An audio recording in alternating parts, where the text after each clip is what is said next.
Setelah ditetapkan sebagai tersangka korupsi MBG, Sony Sonjaya ajukan Justice Collaboration. Sony bahkan sudah menyerahkan 20 nama yang ia sebut terlibat dalam korupsi MBG.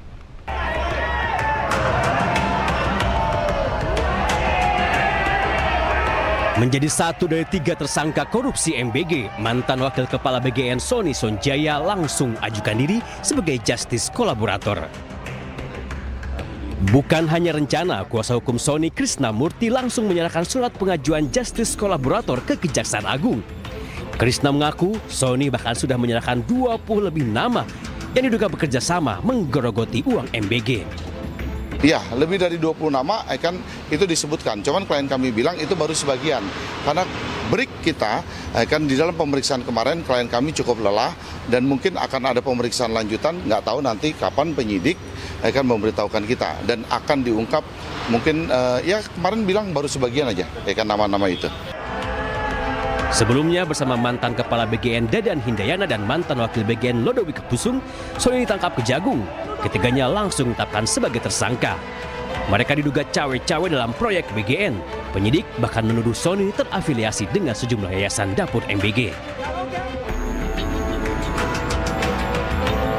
Yang menarik, beberapa saat sebelum mengenakan rompi oranye, purnawirawan polisi berpangkat Inspektur Jenderal itu bahkan sempat mengunggah selembar surat yang ia tunjukkan kepada Kepala BGN baru, Nani Sudaryati Deang.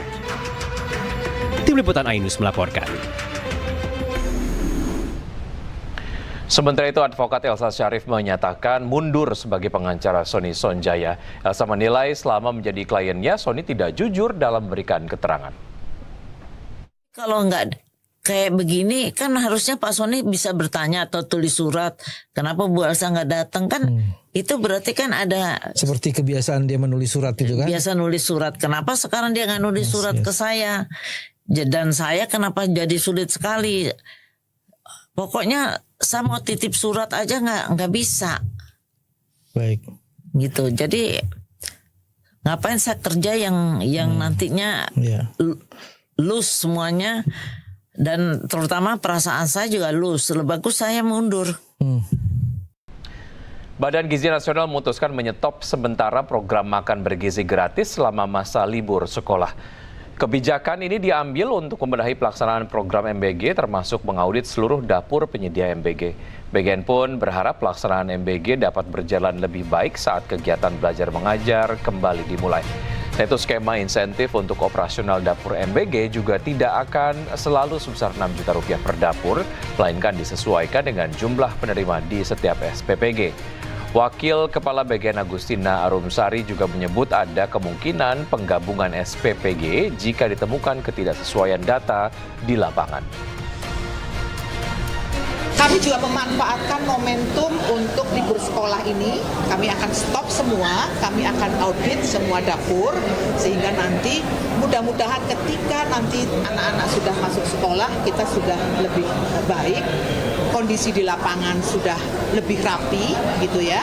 Dan terutama tadi masalah data, saya kawal betul teman-teman Pusdatin kami, setelah data penerima manfaat itu fix ya, kami harapkan nanti insentifnya enggak fix 6 juta semua kan. Sekarang kan diubahlah oleh yang dulu ya, bahwa penerima manfaatnya 1.500 pun insentifnya 6 juta 500.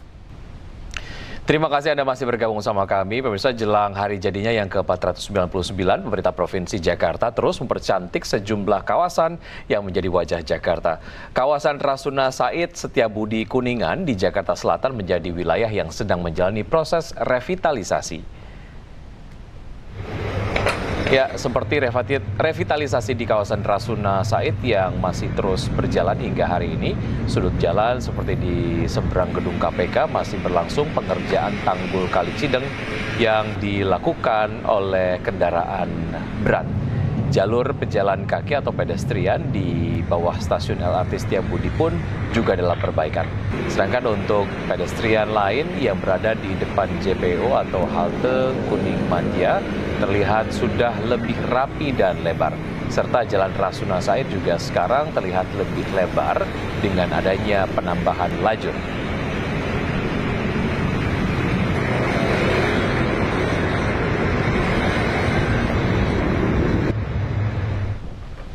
Ya, untuk melihat bagaimana sebetulnya revitalisasi yang masih berjalan di area Kuningan Rasuna Said, Jakarta Selatan, sudah ada rekan Said Steven. Selamat siang. Ya, Steven, seperti apa Jalan HR Rasuna Said saat ini yang revitalisasinya hampir rampung? Baik, selamat siang Wiki dan juga pemirsa. Untuk kondisi terkini di pedestrian Rasuna Said memang hampir 100% selesai dilakukan oleh Pemprov Jakarta menjelang hari jadi DKI Jakarta yang akan jatuh pada Senin esok gitu. Untuk bagaimana kondisinya dapat Anda lihat sendiri di layar kaca Anda. Beginilah kondisi terkini dari pedestrian atau area pejalan kaki yang ada di kawasan Rasuna Said ini. Di mana jika dibandingkan sebelumnya, area pejalan kaki ini memang saat ini kondisinya atau keadaannya memang lebih luas dibandingkan area atau pedestrian sebelumnya begitu ya. Karena proses revitalisasi yang telah dilakukan oleh Pemprov DKI Jakarta dalam rangka menyambut hari jadi HUT Jakarta yang akan jatuh pada Senin esok begitu. Tidak hanya dari pedestrian saja, namun untuk Jalan Raya Rasuna Said sendiri memang saat ini telah terlihat lebih luas atau lebih terbuka begitu ya Wiki, karena kondisinya di mana saat ini sudah tidak lagi terlihat bekas-bekas atau adanya tiang-tiang bekas monorail yang waktu itu telah dirobohkan, dan saat ini kondisi jalanan memang sudah terpantau mulus karena telah diaspal sehingga kondisinya saat ini memang lebih luas dan juga lajurnya telah bertambah dari biasanya atau sebelumnya hanya ada 2 atau 3 lajur, sekarang bisa hingga 4 lajur begitu. Telah hampir selesainya revitalisasi ini memang akhirnya menimbulkan atau memberikan kenyamanan bagi warga yang melintas di area Rasuna Said. Begitu Wiki. Baik, Steven, terima kasih atas informasi yang Anda sudah sampaikan. Selamat bertugas kembali. Ya, pemirsa, Kementerian Energi dan Sumber Daya Mineral menganggarkan pengadaan kompor listrik yang akan digunakan masyarakat sebagai konversi penggunaan LPG. Menteri Energi dan Sumber Daya Mineral atau SDM Bahlil Lahadalia menjelaskan kompor listrik generasi terbaru kini lebih ramah bagi rumah tangga dengan daya listrik terbatas, sehingga masyarakat di desa-desa dengan daya listrik rendah bisa menggunakan kompor tersebut. Dalam rapat kerja yang digelar bersama Komisi 12 DPR RI di Jakarta hari Senin, Bahlil mengusulkan 815,56 miliar rupiah dalam RAPBN 2027 untuk program kompor listrik dalam rangka mengurangi ketergantungan impor LPG. Ia menjelaskan ketergantungan Indonesia terhadap impor LPG mencapai sekitar 80% dari kebutuhan nasional. Kondisi tersebut menyebabkan devisa negara terus terkuras setiap tahun untuk memenuhi kebutuhan energi rumah tangga.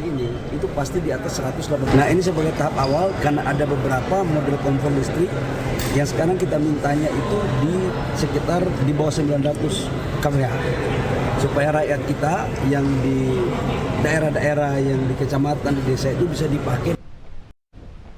Kapal Angkatan Laut Kerajaan Inggris HMS Tamar P233 bersandar di Pelabuhan Tanjung Priok, Jakarta Utara. Kehadirannya disambut oleh TNI Angkatan Laut dengan tabuhan drum band dan tarian tradisional khas Betawi. Kapal laut HMS Tamar bernomor P233 ini bersandar di Pelabuhan Tanjung Priok hingga 20 Juni 2026. Kedatangan kapal perang Kerajaan Inggris ini disambut meriah oleh drum band dan tarian tradisional khas Betawi.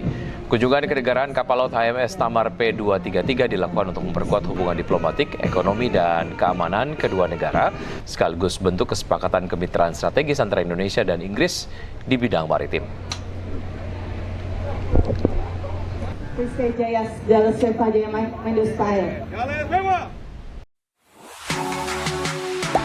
Gak sempat baca? Dengerin aja.